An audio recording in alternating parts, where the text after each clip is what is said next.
Shalom e bem-vindos à Via Rápida Israel, uma frase do hebreu que significa amarás a Israel. Esperamos que vocês fiquem conosco porque nosso professor Dr. Baruch vai compartilhar um estudo expositivo da Bíblia. Dr. Baruch é professor titular no Instituto Zera Avraham, com sede em Israel. Ainda que todas as aulas no Instituto são dadas em hebraico, o Dr. Baruch fica feliz em compartilhar este estudo semanal com dublagem em português. Para mais informações sobre nosso trabalho em Israel, visite nosso site amarasaisrael.org. Fiquem agora com o Dr. Baruch e a aula de hoje. There is a consistency with God. Em Deus, encontramos consistência, coerência. Podemos confiar na palavra de Deus. Deus fará exatamente o que sua palavra revela. Se acaso formos pessoas que querem ser consideradas fiéis, que nos apeguemos à sua palavra, tanto à sua palavra escrita, quanto à sua palavra pessoal para nós. Esse é seu plano, seu propósito para a nossa vida. E nós devemos nos submeter a essas coisas com alegria e também com confiança de que elas são o melhor para nós. Pois sabemos que Deus nos ama e que Ele demonstrou esse amor. E independentemente do que Ele quiser que façamos, da experiência que Ele quiser que passemos, é conveniente nos submetermos a essas coisas. Nunca teremos nenhum arrependimento. Nunca ficaremos desapontados quando dissermos sim a Deus. Neste momento, pegue sua Bíblia e olhe comigo na 2 Timóteo capítulo 1. Repetindo, 2 Timóteo capítulo 1. Nós vimos que Paulo falou sobre o chamado em sua vida e veremos que 2 vezes ele fala sobre aquilo que foi depositado para ele. E eu acredito que é uma referência ao chamado que Deus tem sobre sua vida. Paulo está ensinando esta verdade a Timóteo e vai nos mostrar nestas palavras que Timóteo também pode ser um homem que se submete ao chamado de Deus, seguindo a vontade de Deus para a sua vida. Deixe-me agora te fazer uma pergunta. Você tem certeza de que está seguro, vivendo a vontade de Deus? Tem certeza que está agindo hoje, agora, nas decisões que está tomando, no que está trabalhando, nos planos que está fazendo? Você, de fato, está confiante que este é o propósito de Deus para a sua vida? Precisamos ser pessoas que ouvem a Deus, que se colocam diante dele de forma submissa.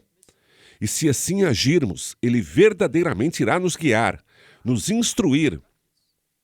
Ele vai nos dar revelações para que sejamos pessoas que agem com discernimento, que tomam decisões sábias e realizam planos dos quais não nos arrependamos. Ao contrário, nós vamos ver tudo isso como a vontade de Deus para a nossa vida. Ok, vamos começar. Nós paramos no versículo 11 e quero voltar lá porque é fundamental compreender o que Paulo vai partilhar com Timóteo nessa parte. Então, olhe comigo para o versículo 11, 2 Timóteo capítulo 1, versículo 11, onde ele diz: para o qual eu fui nomeado. Paulo sabe que Deus o colocou no lugar em sua vida onde há um propósito, um chamado. Ele diz: para o qual fui nomeado pregador ou proclamador. A tradução aqui tanto faz. E nomeado pregador ou proclamador. A tradução aqui tanto faz. E apóstolo e mestre. Se você tiver a versão dos textos receptos, está escrito mestre das nações. Nós mencionamos na semana passada como Paulo entendeu o chamado de Israel para ser uma bênção para as nações, uma fonte de revelação, uma fonte de verdade para as nações. Paulo está vivendo tudo isso individualmente. Então ele diz: fui nomeado para fazer essas coisas, para ser um pregador, um apóstolo e mestre para as nações. Em seguida, vamos para o versículo 12, onde ele diz: por essa causa. Em outras palavras, por causa do chamado em sua vida. Por causa desse motivo e dessas coisas. Referindo-se aqui a essas coisas que Paulo está sofrendo. É importante que enfatizemos essa parte. Paulo está confiante, e nós vamos ver isso daqui a pouquinho. Ele está confiante de que o que ele está passando, o que ele está fazendo com sua vida, é a vontade de Deus. E isso significa que ele sofre. Que assim seja. Deixe-me apenas salientar que somos chamados a sofrer por nossa fé. Na semana passada, nós percebemos algo no versículo, e voltaremos a isso depois. Se você olhar com atenção para esse versículo específico, você verá uma coisa. Você verá que Paulo está nos contando, e eu estou falando sobre o final do versículo 8, onde ele fala: mas suporte comigo os meus sofrimentos pelo Evangelho, segundo o poder de Deus. Nós já falamos isso antes. Deus sabe que iremos sofrer e que vamos sofrer nas mãos do inimigo, o que significa que ele vai fazer coisas más. Agora, por outro lado, não é da vontade de Deus que recebamos essas coisas, o que significa que Deus não disse a eles, não os convidou, não os incumbiu de fazer essas coisas ruins conosco. E isso pegou Deus de surpresa? Não pegou. Essa não é a vontade dele. Fazer a vontade de Deus, ser obediente ao seu plano pessoal para a minha vida, o plano pessoal dele para a sua vida, significa que vamos passar por dificuldades, provações e tribulações neste mundo. Em outras palavras, vamos sofrer o que é mal, e vamos fazer isso juntos. Ou seja, nós todos temos a mesma experiência num determinado momento. Então Paulo diz, isso é para o bem do Evangelho. Ele entende, pelo Evangelho, ele foi salvo. Ele estava naquela estrada para Damasco, quando o Messias apareceu para ele e o escolheu para o Evangelho. Paulo entendeu assim. Isso quer dizer que vou sofrer. Portanto, continuando, vamos voltar ao nosso versículo 12, onde ele diz, por causa desse motivo e dessas coisas, ele diz, eu sofro, mas...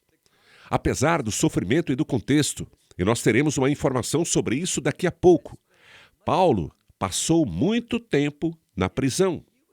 Se você olhasse para Paulo apenas do ponto de vista da comunidade onde ele estava vivendo e servindo, os lugares para onde ele ia, Paulo seria considerado por muitas pessoas simplesmente como um criminoso comum.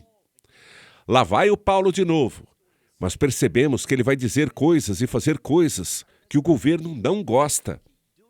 Ele continuará fazendo essas coisas e acabará na prisão. Porém, Paulo diz nesta passagem, olha só, ele diz, mesmo que essas coisas eu sofra, e continua, eu não me envergonho. Por quê? Aqui vemos a confiança que ele tem. E o que percebemos é que ele teve essa confiança no passado. E ele tem essa confiança agora. E nada vai mudar. Por que eu digo isso? Bem, olhe para a próxima frase que ele diz. Pois eu sei em quem eu tenho crido. A menos que você preste atenção à gramática, você perderá um detalhe muito importante que Paulo traz para esse texto. Porque quando ele diz, eu sei em quem tenho crido, nós simplesmente pensamos, bem, ele acreditou nele, no passado. Mas este tempo verbal significa que Paulo acreditou nele no passado. Ele acredita agora e preste atenção, nada vai mudar no futuro. A fé de Paulo está segura, não vai alterar, não vai mudar. Um dia, Paulo não vai dizer, eu não acredito mais nele. Isso não é algo que alguém que tenha experienciado o Messias em sua vida, um dia possa dizer. Então, prosseguindo, ele diz, pois eu sei em quem eu tenho crido. Veja que é o tempo perfeito e estou bem certo. Da mesma forma, quando ele diz, estou bem certo, esta frase também foi construída com o mesmo tempo perfeito.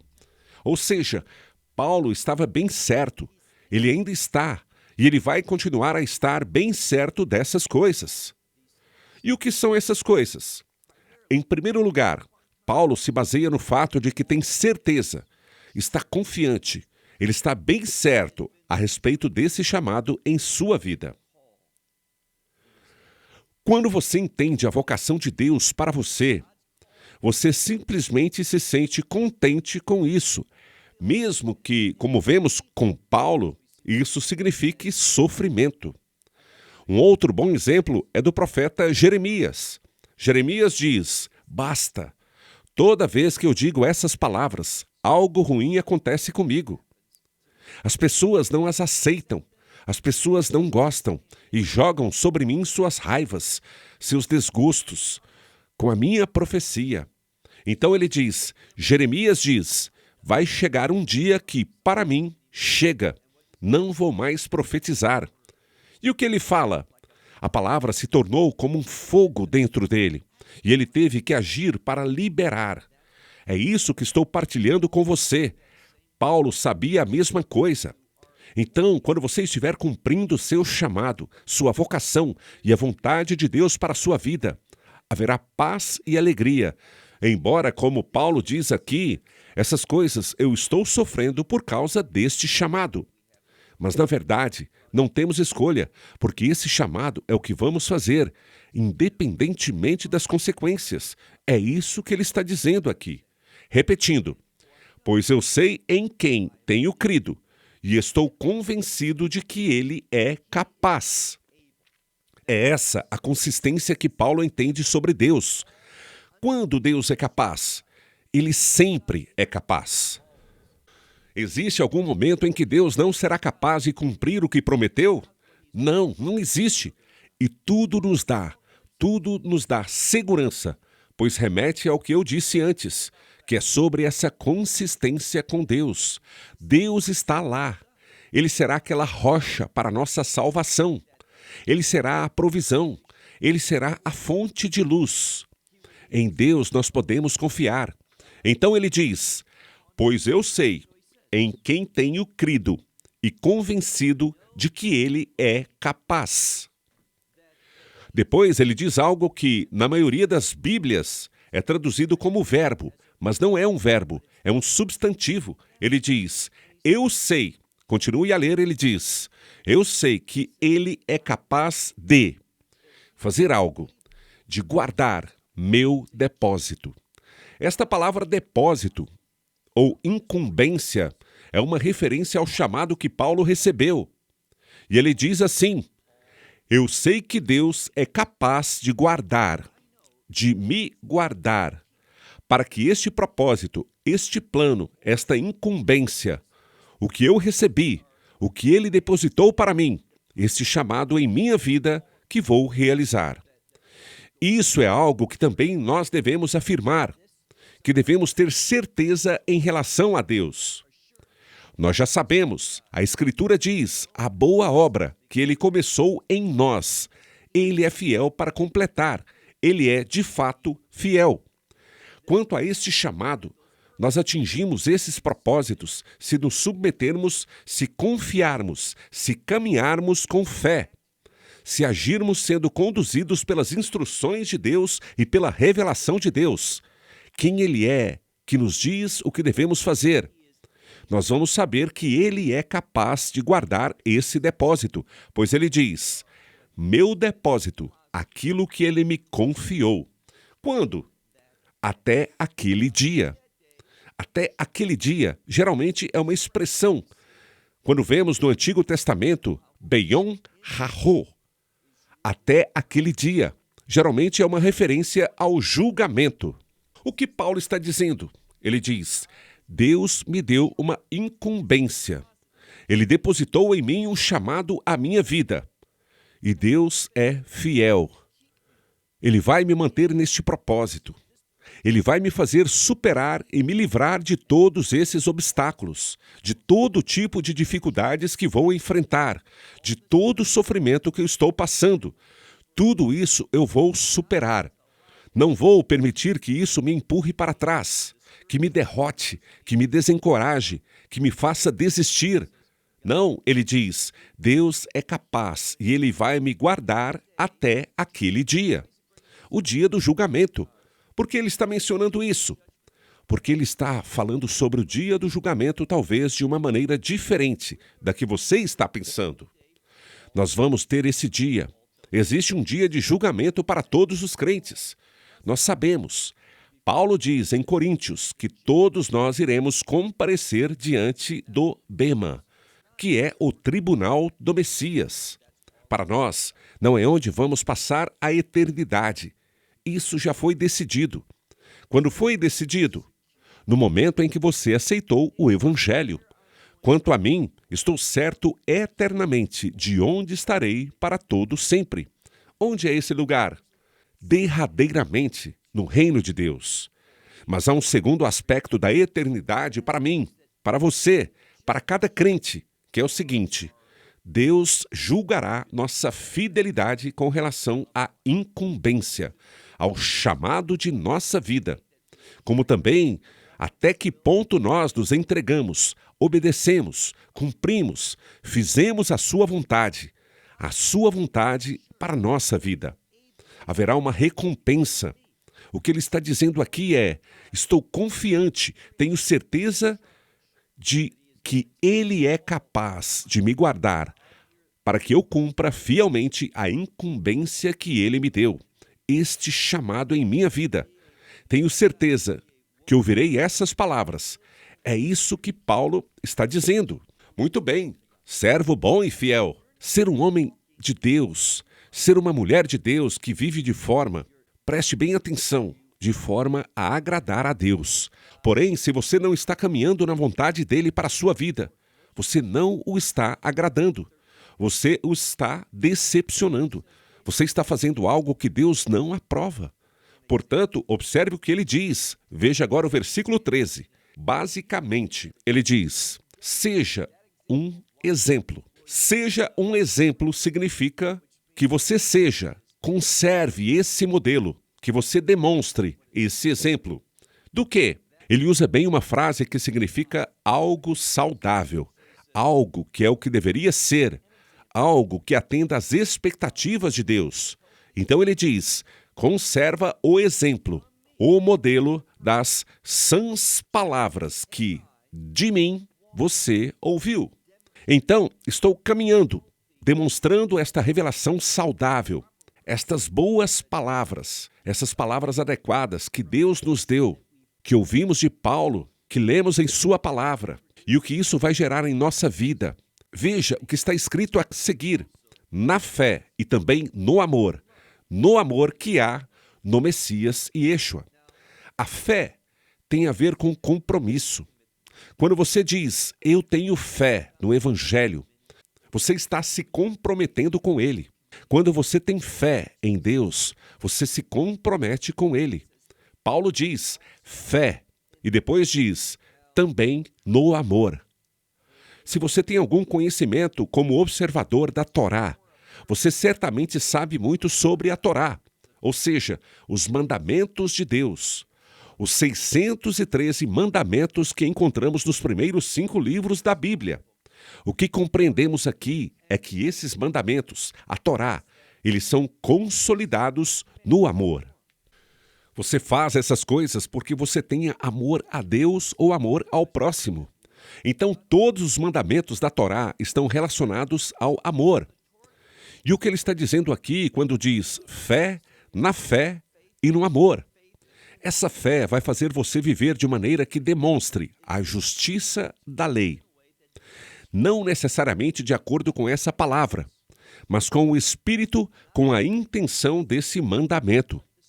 A grande lição que haverá, à medida que eu obedeço esses mandamentos, que caminho no amor, isto é, demonstrando meu compromisso e amor por Deus, e meu amor e compromisso pelos outros.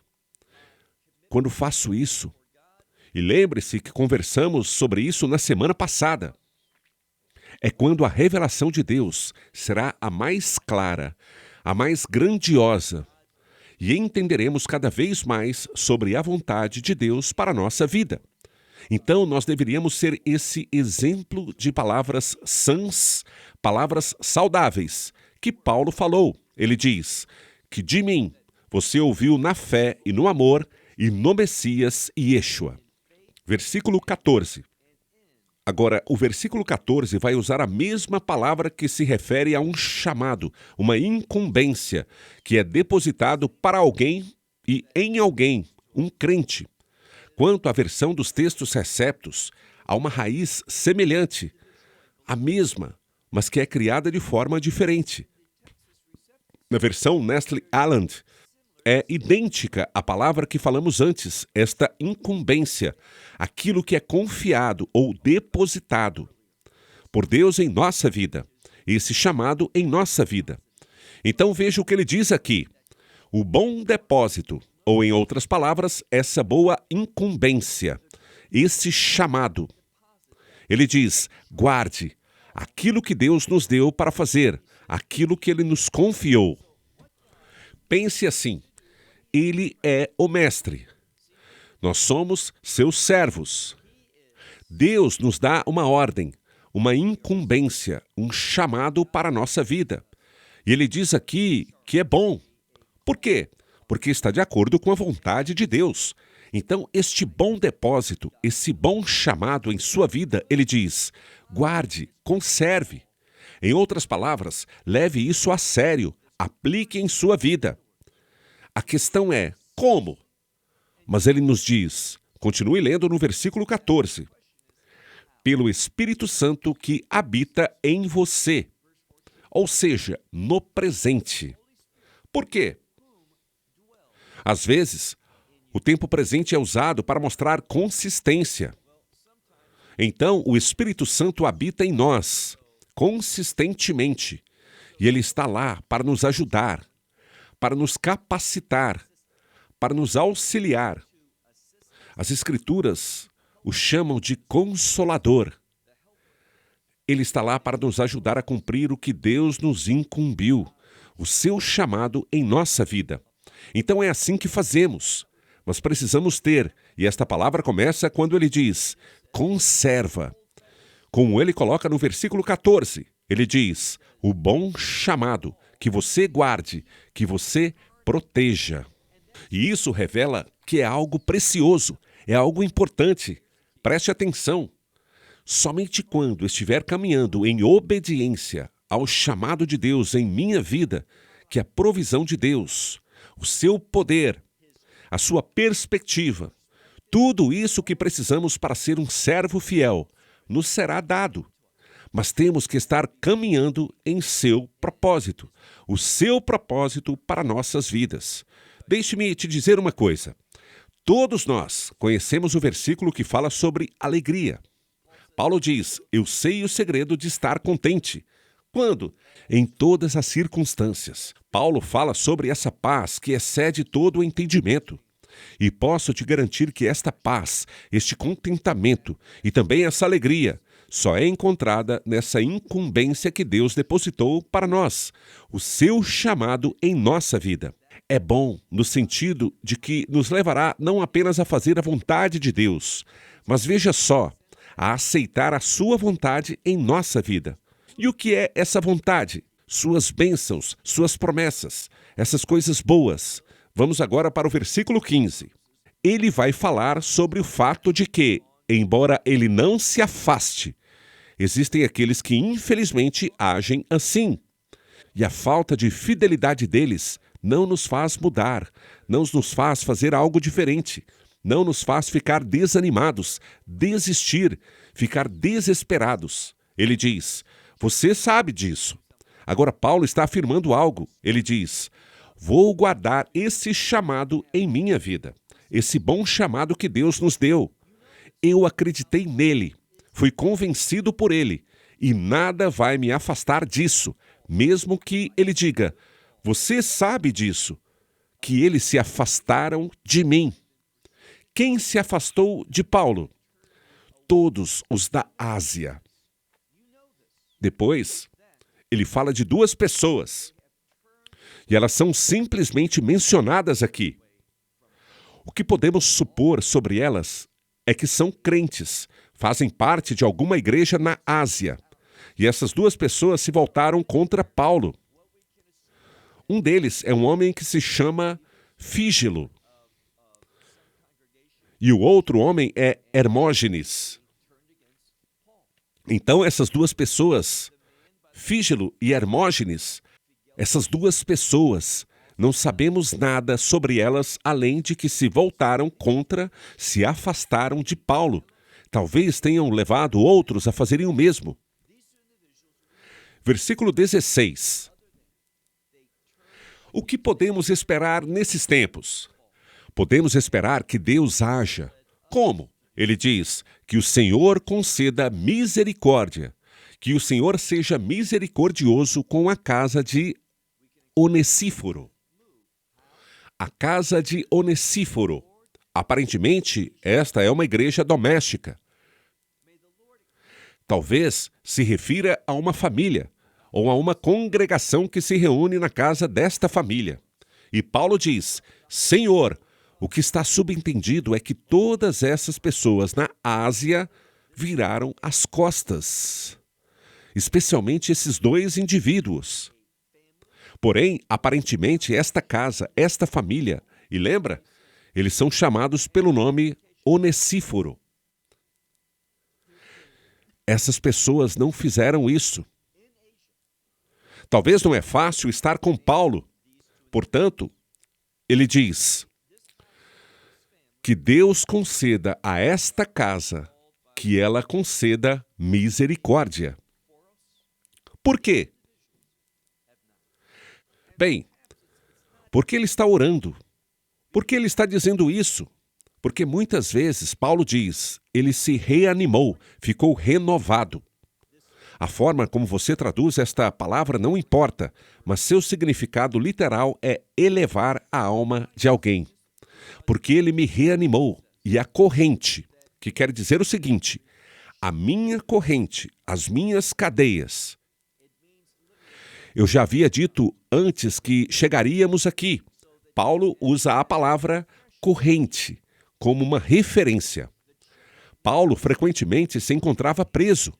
Quando ele fala sobre corrente, é isso a que ele se refere, a estar acorrentado a alguma cela de prisão, provavelmente em alguma masmorra, como sempre acontecia.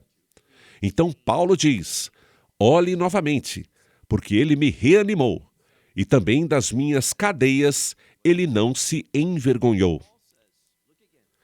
De fato, para muitos, Paulo era uma pária. Ele era considerado um criminoso comum, alguém problemático durante o Império Romano, e isso poderia colocá-lo em grande perigo. Ele poderia estar associado a Paulo, dando assistência, como também concordando com ele. Entretanto, aparentemente esta família, lembre-se de que eles são chamados de Onesíforo. Esta família permaneceu fiel. Eles eram a exceção à regra neste local. Paulo diz que, apesar disso, que Deus conceda a esta família, a esta casa, misericórdia. Prosseguindo, diz que não se envergonhou de minha prisão. Veja agora o versículo 17. Ao chegar a Roma, aparentemente, nós vemos que este provavelmente é o líder da família. Ele estava chegando a Roma. E o que ele fez? Mas quando Paulo, chegando em Roma, ele estava lá. Ele, esse que tem o nome de Onesíforo, ele. E a palavra que vem a seguir significa fazer algo com urgência. Às vezes, na verdade, na maioria das vezes, aparece na Bíblia, o que aparece é que isso é feito às pressas, rapidamente. Quando ouvimos apressadamente, às vezes pensamos precipitadamente, algo que não foi arquitetado, mas não é o caso neste contexto. Paulo está elogiando esta pessoa, incentivando-a. E ele disse que ele rapidamente, que ele com pressa, velozmente, me procurou e encontrou. Ou seja, ele chegou em Roma e com urgência, com empenho, ele quis encontrar Paulo. Ele o procurou e ele o encontrou. Isso simplesmente nos indica que tipo de pessoa ele é. E Paulo, o que ele era? Um pária, um criminoso comum que muitas vezes se encontrava na prisão. E o que Onesíforo fez? Ele foi lá, ele não se importava com o que poderia acontecer com ele, ou que os outros poderiam pensar que ele estava se associando a Paulo. Sabe, nós ouvimos Paulo de uma maneira, mas se você estivesse vivo há quase 2000 anos, você ouviria Paulo sendo referido por seus companheiros judeus, pela maioria, e também pela maioria dos gentios, como um encrenqueiro, como alguém que não era leal ao governo, que era desobediente. É por isso que ele era tão frequentemente preso. Então está escrito aqui que depois de chegar a Roma, ele me procurou às pressas e encontrou. Ou seja, ele me encontrou. Agora vamos para o versículo 18, nosso último versículo. Que o Senhor lhe conceda achar misericórdia diante do Senhor naquele dia. Esta é a segunda vez que encontramos a expressão naquele dia. É por isso que precisamos ser pessoas que vivam com a consciência do julgamento. E repito, para o crente, não estou falando sobre julgamento no sentido da ira de Deus. Por quê? A Escritura diz, e eu amo esse versículo, 1 Tessalonicenses 5,9, Deus não destinou você, ou seja, os crentes, você e eu, Ele não nos destinou para experimentar a ira, mas para obter, isto é, receber o resultado da salvação. E o que seria então? A vitória do reino. Dessa forma, quando ele diz aqui nesta passagem sobre achar misericórdia naquele dia, ele está falando que Deus vai nos conceder misericórdia. Mas precisamos entender o termo misericórdia no sentido bíblico. A misericórdia pode envolver perdão, mas misericórdia também tem a ver com agir no interesse de alguém. É assim que Paulo usa esse termo. Vou te dar um exemplo claro que o texto está em grego. Mas quero te dar um exemplo do hebraico. Eu já falei isso antes. Espero que seja conhecido para a maioria de vocês. Em hebraico, a palavra misericórdia é a palavra rahamim. Ela está no plural, porque a misericórdia de Deus é abundante. Assim, rahamim significa misericórdia abundante. Está no plural. Se olharmos para esta palavra, a raiz no singular é rahem. Ela também pode ser usada para não menosprezar. Entretanto, trata-se simplesmente do termo hebraico para útero, referindo-se ao local onde a mulher carrega um filho. E qual é a relação entre o termo útero, o útero de uma mãe, e misericórdia? Bem, o útero vai fazer tudo em função do bebê. Se esse bebê estiver com frio, esse útero enviará uma mensagem ao cérebro: dê-me calor do corpo, pois esse bebê precisa se aquecer. Se o bebê estiver com calor, é exatamente o contrário. Esse útero dirá ao cérebro, e os esforços de resfriamento serão focados naquele bebê. O útero sente o bem-estar ou a falta de bem-estar daquele bebê e diz ao cérebro para agir. Então, o útero faz o que é melhor para o bebê. O que Paulo está dizendo é: quando você estiver fazendo a sua vontade, cumprindo o chamado que ele tem sobre sua vida, você pode ter certeza de uma coisa: Deus será misericordioso. Ele agirá em defesa de seus interesses do reino, como você será recompensado, como Deus agirá para todos sempre com você, porque você foi fiel. Então, olhe novamente. Diz aqui no versículo 18, que o Senhor lhe conceda achar misericórdia diante do Senhor naquele dia. Ele está falando sobre a mesma pessoa, Onesíforo. E diz a respeito dele também o quanto, em Éfeso, ele prestou serviço. O que está implícito é que ele estava constantemente realizando o seu ministério, ministrando a Paulo e ministrando a outros.